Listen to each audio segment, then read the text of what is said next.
ఇప్పుడు మీరు చూస్తున్నది శ్రీలంకలో ఉన్న సీతమ్మ తల్లి ఆలయం. శ్రీలంకలో సీతమ్మను పూజించే ఏకైక ఆలయం కూడా ఇదే.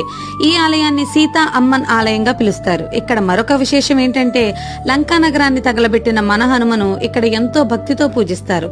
అందువల్లనే ఈ ఆలయం మొత్తం హనుమ సింధూర రంగులో ఉంటుంది. ఇక్కడే మనకు హనుమ పాదముద్ర కూడా కనిపిస్తుంది. ఈ గుడి గురించి శ్రీలంక ప్రజలు చెప్పే కథ ఏంటంటే లంకారాజైన రావణుడు సీతమ్మను ఈ ప్రదేశంలోనే బందీని చేసి ఉంచాడని, ఆమె జీవించిన ఈ ప్రదేశం వారికి ఎంతో పవిత్రమైనదిగా చెప్తారు.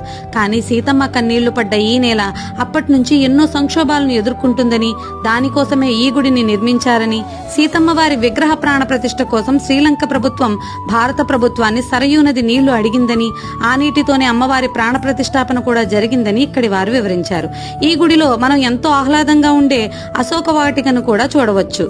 ఈ నదిలోనే సీతమ్మ తల్లి ప్రతిరోజు స్నానం చేసేదని, కాబట్టి ఈ నీరు ఎంతో పవిత్రమైనదిగా ఇక్కడి వారు నమ్ముతారు.